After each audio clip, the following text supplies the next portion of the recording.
स्वागत स्वागत भाई सब। TGC 139 नोटिफिकेशन आ गई है। अब जो बातें हैं कि ये पूछी जा सकती है कि ये PDF तो मिलती ही है, ये मैंने क्यों खोल रखा है या ये खोल के क्या मतलब है। तो इसे खोल के यही मतलब है कि ये मिलती तो है, ये डाउनलोड हो सकती है, इसे पढ़ा भी जा सकता है, पर जो इसकी मतलब है, जो इसकी मीनिंग है, वो थोड़ी डेसिफर करना ज़रूरी है। आप ये तो समझ सकते हैं कि मैं इसे शॉर्ट्स में अपलोड करके ज़्यादा व्यूज़ भी कमा सकता था, बहुत ज़्यादा, 3 गुना 4 गुना ज़्यादा मेरे शॉर्ट्स के व्यू आते हैं, पर एक लॉन्ग फॉर्म वीडियो होगी क्योंकि इसकी लेंथ ज़्यादा है इस कंटेंट की। ठीक, सो हम स्टार्ट करते हैं कि ये 139th टेक्निकल ग्रेजुएट कोर्स है। जैसे कि ये नाम ही सजेस्ट कर रही है, टेक्निकल ग्रेजुएट, मतलब यहाँ पे जो बंदे चाहिए आर्मी को, जो जो वो लेंगे, पर्सनल लेंगे अभी, वो जो बहाल करेंगे बंदे, वो टेक्निकल ग्रेजुएट होने चाहिए। ठीक, तो eligible unmarried mail engineering graduate से एप्लीकेशन इनवाइट की जा रही है। ये 139th है। हर एक कोर्स की एक नंबरिंग होती है, जैसे NDA 148 158 है, IMA जो भी CDS है, तो IMA की जो कोर्स होती है उसकी भी नंबरिंग होती है। तो इसे शॉर्ट में एक्रोनिम बना के टेक्निकल की T, ग्रेजुएट की G, कोर्स की C, TGC 139 की जाती है। ये जुलाई 2024 पे IMA देहरादून पे परमानेंट कमीशन इंडियन आर्मी में देगी। परमानेंट कमीशन ये इंपॉर्टेंट बन जाती है बिकॉज कि NDA के बाद लगभग 50-50 का केस हो जाता है। जो भी कमीशनिंग होती है वो SSC हो जाती है, शॉर्ट सर्विस हो जाती है 50%। इसलिए ये परमानेंट कमीशन देगी, इसलिए थोड़ी इंपॉर्टेंट हो जाती है। अब एलिजिबिलिटी क्या है, आप इंडियन होने चाहिए, तो स्वाभाविक सी बात है, या तो इंडिया का होना चाहिए, या तो नेपाल का होना चाहिए, या वो इंडियन ओरिजिन का होना चाहिए जो कि पाकिस्तान या बर्मा या श्रीलंका से आया हो, लेकिन यहाँ का उसका पैदाइश यहाँ की होनी चाहिए। अगर और ये वाले हो आप, और इंडिया आए हो परमानेंटली सेटल होने के लिए, तो आप ठीक है, आप भर सकते हो। और एक पर्सन जो कि एलिजिबिलिटी होना चाहिए उसका गवर्नमेंट ऑफ इंडिया के द्वारा सर्टिफिकेट एलिजिबिलिटी, जो कि नेसेसरी नहीं है अगर वह कैंडिडेट गोरखा है, नेपाल का सब्जेक्ट, मतलब नेपाल की प्रजा।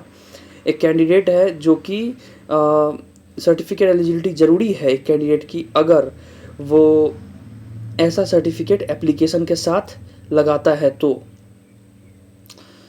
अब एज लिमिट 20 से 27 है 1 जुलाई 2024 पे, मतलब 2 जुलाई 1997 से लेके 1 जुलाई 2004 के बीच में जो भी कैंडिडेट होंगे वो इसके लिए एलिजिबल है। इसकी एज लिमिट बहुत ज़्यादा है, 20 से 27। तो जो डेट है, डेट ऑफ बर्थ, जो मैट्रिकुलेशन या सेकेंडरी एग्जामिनेशन जो SSC होती है, सेकेंडरी स्कूल एग्जामिनेशन सर्टिफिकेट, उसमें जो या उसके इक्विवेलेंट कुछ भी आपने किया हो 10th लेवल के इक्विवेलेंट, जो उसमें मार्क्स होंगे वही मान्य है। ठीक है, अब आती है बात कि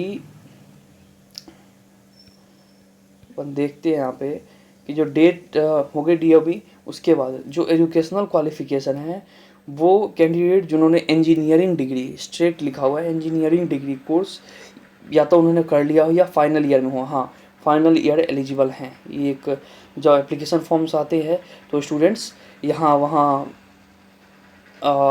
आलतू फालतू जो इन्फॉर्मेशन चैनल्स हैं या किसी भी तरीके की जो नोवाइस लेवल की बातें बता रहे हैं, ये नहीं कि हाँ ज़्यादा व्यू सब्सक्राइबर हैं तो वो किसी भी तरीक़ा से कलेक्ट किया जा सकता है।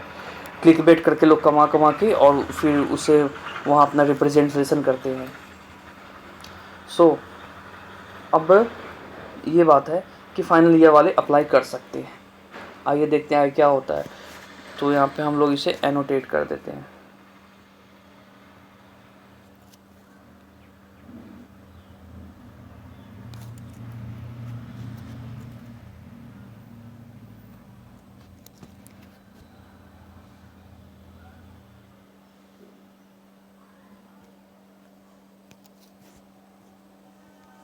इसकी विजिबिलिटी थोड़ी कम करते हैं अपन।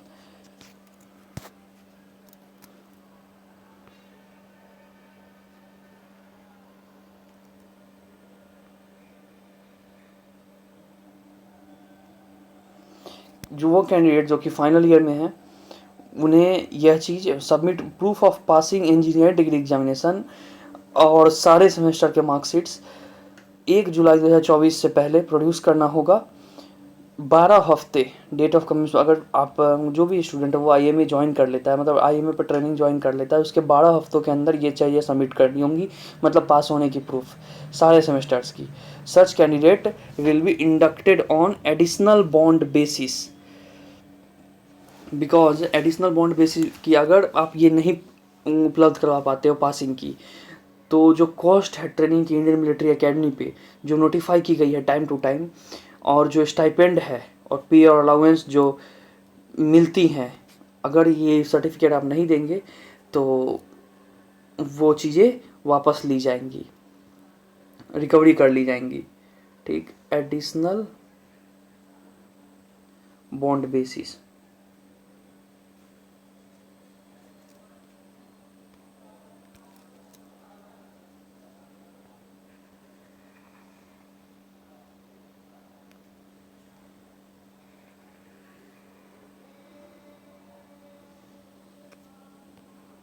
सारे जो फाइनल ईयर के इंजीनियरिंग ग्रेजुएट होंगे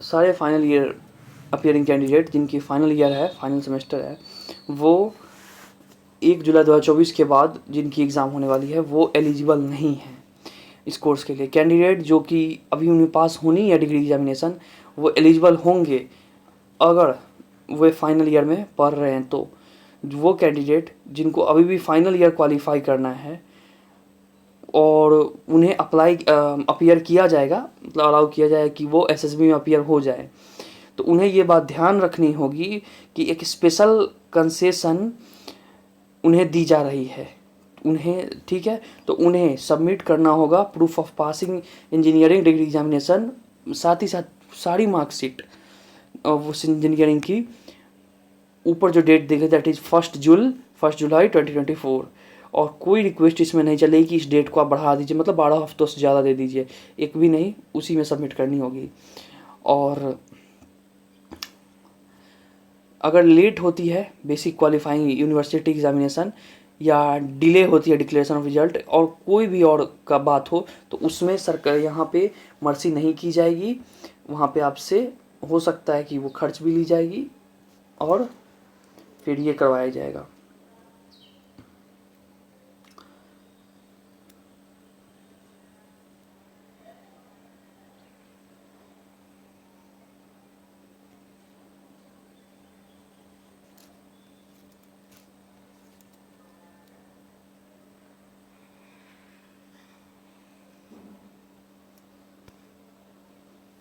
अगर प्री कमिश्निंग ट्रेनिंग एकेडमी में जो इंडक्शन होगी फाइनल सिलेक्शन के बाद, वो मिनिमम एजुकेशनल क्वालिफिकेशन बीई या बीटेक होगी, बैचलर ऑफ इंजीनियरिंग और बीटेक डिग्री होगी इंजीनियरिंग स्ट्रीम में, जो कि नीचे अब कौन कौन से इंजीनियरिंग स्ट्रीम एलिजिबल है वो पारा 3 में जो नीचे पैराग्राफ है उसमें है। अगर एलिजिबल होना है किसी को TGC 139 कोर्स में इंडियन मिलिट्री एकेडमी पे, तो कैंडिडेट जो फाइनल ईयर में पढ़ रहे हैं उन्हें प्रूफ ऑफ पासिंग देख ली, बार बार ये चीज़ें दे रहा है, और सारे मार्कशीट भी देना होगा सारे सेमेस्टर का टू DG रिक्रूटमेंट। अभी ये चीज़ें अगर कोई पहली बार कर रहा होगा तो शायद उसे पता होगा ये, या नहीं पता होगा, या शायद अगर दोबारा भी कोई कर रहा होगा उसने बिल्कुल भेड़ बकरियों की तरह गया होगा, चला आया होगा, तो उसे ये नहीं पता होगा। पर ये सारे रिक्रूटमेंट की जो काम है वो डायरेक्टर जनरल ऑफ रिक्रूटमेंट करते हैं, DG रिक्रूटिंग। मैंने एग्ज़ाम्स किए हैं, ये चीज़ वहाँ पे होती है, ये वहीं से ये सारे कॉल लेटर्स वगैरह इशू होते हैं। और इंश्योर करना होगा कि क्यूमुलेटिव परसेंटेज जो पूरा परसेंटेज है होल ग्रैंड वाला फाइनल सेमेस्टर तक, वह इतना जो अप्रूव्ड कट ऑफ है जो जाएगी इसकी TGC 139 की, उसकी से कम नहीं है। अगर ये ऐसा नहीं हुआ तो कैंडिडेचर कैंसिल हो जाएगा, एग्ज़ाम वगैरह जिस स्टेज पे रहेंगे वहीं से निकाल दिया जाएगा। फाइनल सेमेस्टर या जो ईयर के स्टूडेंट्स होंगे वे प्रोविजनली अलाउड होंगे SSB में अपीयर होने के लिए। सब्जेक्ट क्या होना, सब्जेक्ट टू फॉलोइंग कंडीशंस, मतलब नीचे की शर्तें मान के उनकी क्यूमुलेटिव परसेंटेज 6th या 3rd या तो 6 सेमेस्टर या थर्ड ईयर इंजीनियरिंग डिग्री, या 8वीं सेमेस्टर और फोर्थ ईयर। 4 साल की है तो 4 साल होते हैं, वो अगर सेमेस्टर वाइज है तो 8 सेमेस्टर। अगर 3 साल की इंजीनियरिंग की डिग्री है तो 3 साल और 6 साल करके होती है, 3 साल और 6 सेमेस्टर। तो बीटेक आर्किटेक्चर और मतलब बीटेक आर्किटेक्चर 8 सेमेस्टर की होती है। और सेकेंड सेमेस्टर या फर्स्ट ईयर एमएससी की किसी नोटिफाइड इक्विवेलेंट में स्ट्रीम में वो अप्रूव्ड कट ऑफ से नीचे नहीं होनी चाहिए। जो एमएससी होती है तो वो तो फिर 2 सेमेस्टर और 1 ही साल की होती है, तो उसमें नोटिफाइड इक्विवेलेंट स्ट्रीम उसमें ये चीज़ नहीं होना चाहिए, अप्रूव्ड कट ऑफ से कम नहीं होना चाहिए, वरना फिर कैंडिडेट वहीं खत्म हो जाएगा। जब डिक्लेरेशन फाइनल रिजल्ट आ जाएगी तो जो क्यूमुलेटिव परसेंटेज होगी स्टूडेंट की फाइनल सेमेस्टर या ईयर तक, वो भी कम नहीं होना चाहिए अप्रूव्ड कट ऑफ परसेंटेज से।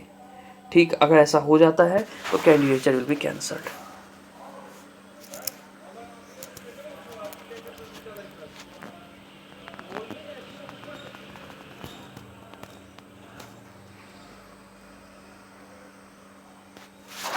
अगर कैंडिडेट्स जो कि फाइनल ईयर सेमेस्टर में पढ़ रहे हैं इंजीनियरिंग के, उनको कोई बैकलॉग नहीं होना चाहिए एप्लीकेशन सबमिट करते हुए, मतलब किसी सेमेस्टर में फेल नहीं हुआ हो, या हुए हो तो पास हो जाना होता है, उससे पहले क्लियर होना चाहिए सब, कोई भी बैकलॉग नहीं रहना चाहिए। अगर कोई कैंडिडेट है जिसको कि बैकलॉग है, उसे एसएसबी में नहीं अपीयर होने दिया जाएगा और कैंडिडेचर जो है उसकी कैंसिल हो जाएगी। कैंडिडेट्स को ये भी नोट करना चाहिए कि इंजीनियरिंग स्ट्रीम्स जो नीचे और उनके इक्विवेलेंट स्ट्रीम्स जो नीचे दी गई हैं वही केवल एक्सेप्ट होंगे। अगर कैंडिडेट्स को किसी भी दूसरे इंजीनियरिंग स्ट्रीम में नौकरी जो डिग्री होगी तो वो एलिजिबल नहीं है।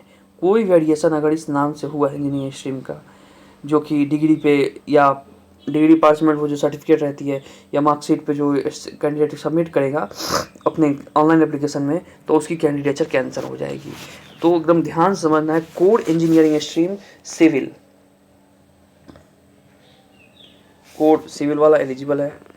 ठीक, अब उसके बाद देखते हैं कि ये क्या है। उसके अंदर सिविल बिल्डिंग, हम लोग सिविल इंजीनियर की मतलब सिर्फ समझ लेते हैं जो कंस्ट्रक्शन का काम करवाते हैं, होते भी वही है, सिविल बिल्डिंग कंस्ट्रक्शन और टेक्नोलॉजी, ये जाएंगे।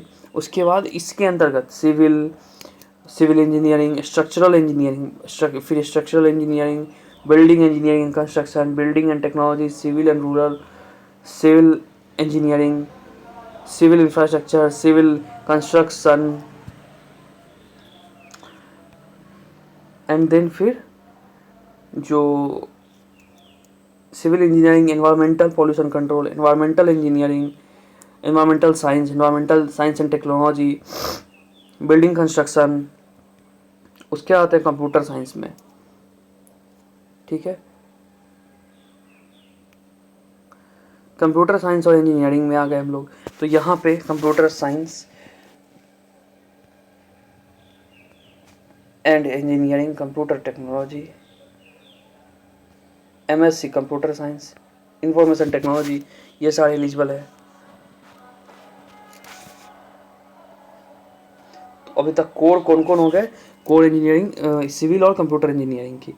अब जो कंप्यूटर इंजीनियरिंग हुए उसमें computer engineering, computer science, computer technology, computer science engineering, computer science engineering, 3D animation, graphic, advanced computer application, computer and communication engineering, computer engineering and application, उसके बाद computer networking, computer science and technology, computer science and system, computing in computing, computing in multimedia, computing in software, electrical and computer. उसके बाद यहाँ पे एक चीज़ खुल के आती है कि ये जो है कंप्यूटर इंजीनियरिंग एंड एप्लीकेशन, अगर ये सिर्फ कंप्यूटर एप्लीकेशन होती तो BCA स्टूडेंट्स एलिजिबल हो जाते, बिकॉज उसे कहते हैं बैचलर ऑफ कंप्यूटर एप्लीकेशन। 3 साल की वो टेक्निकल पढ़ाई है, 6 सेमेस्टर्स की। ठीक है, पर शायद ऐसा नहीं लग रहा है। अब देखते हैं आगे कि electronics, mathematics and computing, computer science and engineering, nano technology and science, data science program, nano technology, robotics, automation, MSc information science, software engineering, information and communication technology, information engineering, ये सभी। अब जो ये है कि इंफॉर्मेशन साइंस एंड टेक्नोलॉजी की होनी चाहिए, हो सकते हैं तो होगी। फिर इंफॉर्मेशन टेक्नोलॉजी और इंजीनियरिंग वालों की होगी, एमएससी इन आईटी की होगी, MSc information and communication technology की होगी, इलेक्ट्रिकल इलेक्ट्रिकल एंड इलेक्ट्रॉनिक्स की होगी, इलेक्ट्रॉनिक्स एंड इंस्ट्रूमेंटेशन की होगी।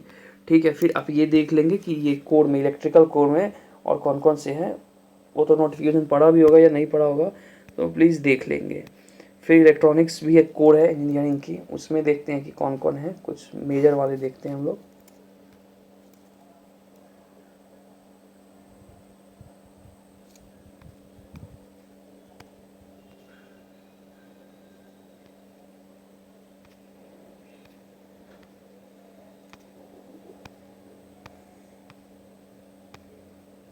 अब कुछ मिसलेनियस इंजीनियरिंग स्ट्रीम्स हैं, ये एक बार देख लेते हैं कि इसमें कौन कौन है।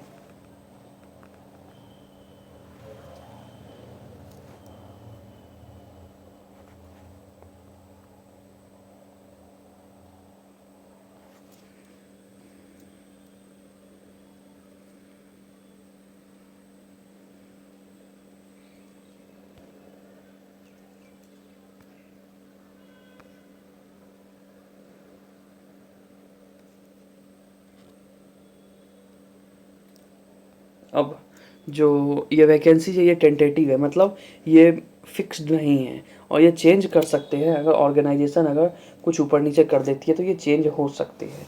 अगर रिकमेंडेड कैंडिडेट्स कोई TGC 139 कोर्स के जिनकी की मेरिट उस नंबर ऑफ अलॉटेड वैकेंसीज में नहीं है उस इंजीनियरिंग स्ट्रीम में, तो इन्हें ऑफ़र किया जा सकता है कि ये शॉर्ट सर्विस कमीशन जो टेक कोर्स होगा अक्टूबर 2024 में, और सब्जेक्ट की अगर वो दूसरे जो एलिजिबिलिटी कंडीशन है उसे कंप्लीट करते हैं तो वो उसमें भी अनयूटिलाइज्ड वैकेंसीज में SSC मतलब as short service commission technical course में वो जा सकते हैं। ये पूरी लाइन इंपॉर्टेंट बन जाती है, इसीलिए मैं सिर्फ ये वीडियो नहीं बना रहा हूँ। अगर आप ये देख रहे हैं तो आप ये चीज़ इंश्योर करें कि मैं ये पढ़ रहा हूँ तो इसमें से जो बेस्ट इन्फॉर्मेशन होगी सो निकालेंगे अपन। ये 3-4 मतलब टोटल 8 पेज की है, ये जल्दी ही हो जाएगी। और उस पर से इधर उधर के जो यूट्यूबर्स होते हैं बहुत सारे हैं जो कि इसे भी लेके बनाए होंगे, ठीक है, पर मैं सच में ये स्टूडेंट प्रॉफिट के लिए बनाया है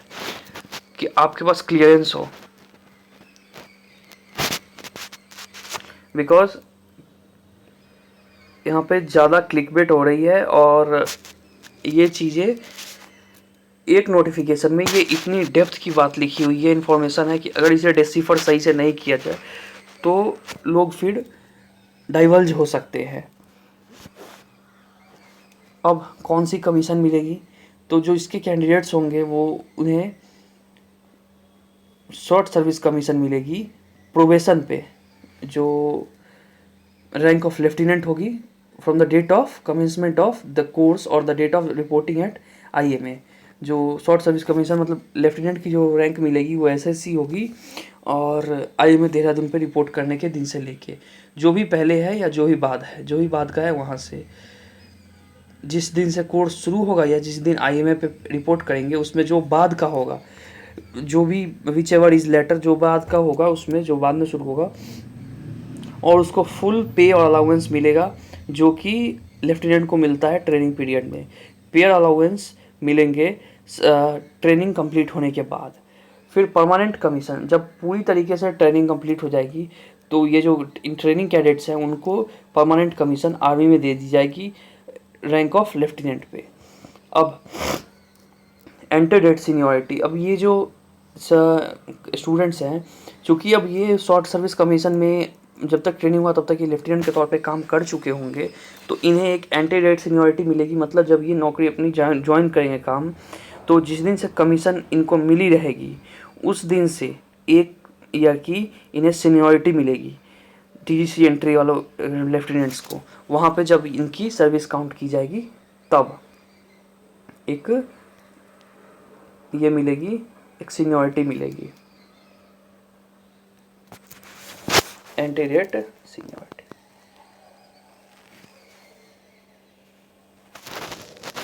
इंपॉर्टेंट चीज़ बन जाती है।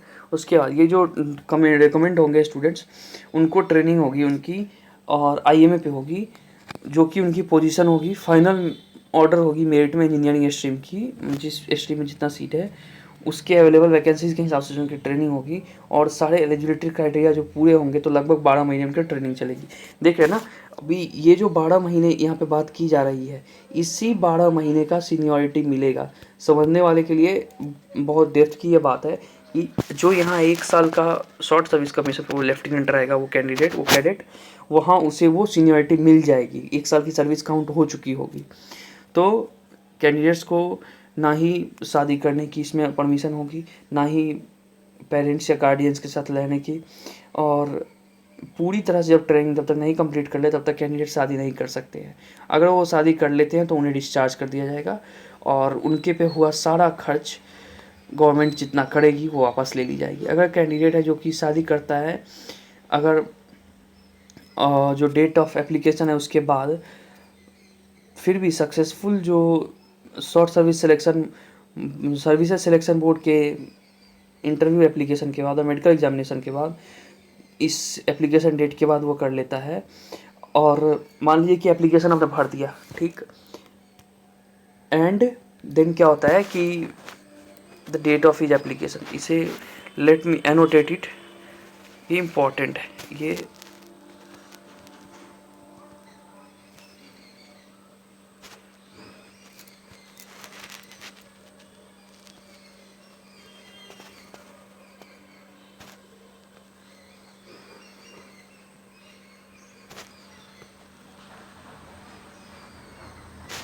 तो अगर एप्लीकेशन आपने भर दी, उसके बाद आपने शादी कर ली, और हाउएवर आप जाते हैं एसएसबी मेडिकल वगैरह सब जगह सक्सेसफुल हो जाते हैं, फिर भी आपको कैंसिल कर दी जाएगी, आपकी कैंडिडेटशिप ख़त्म कर दी जाएगी।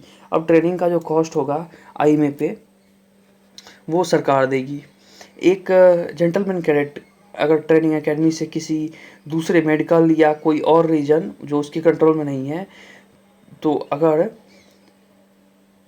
Other than medical ground, medical कुछ हो जाती है तो उस कारण से निकाला जाता है, या कोई और उसके कंट्रोल के बाहर जो चीज़ें हैं उसके कारण वो निकाले जाते हैं, तो उसे कॉस्ट ऑफ ट्रेनिंग जो कि 16,260 रुपये प्रति महीना है पर वीक 16,260, और जो टाइम पे जो चेंज उसमें होते रहते हैं, बढ़ते रहते हैं, घटते रहते हैं, जब तक कैंडिडेट वहाँ आईएमए देहरादून पे रहेगा तब तक का उसे रिटर्न करना होगा।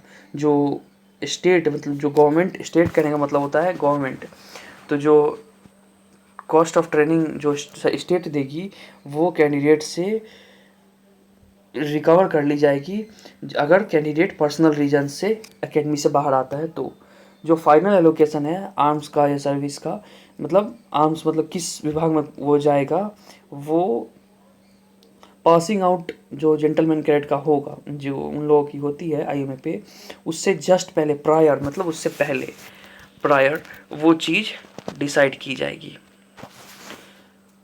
और ये पूरी डिसीजन होगी integrated HQ of ministry of defence army.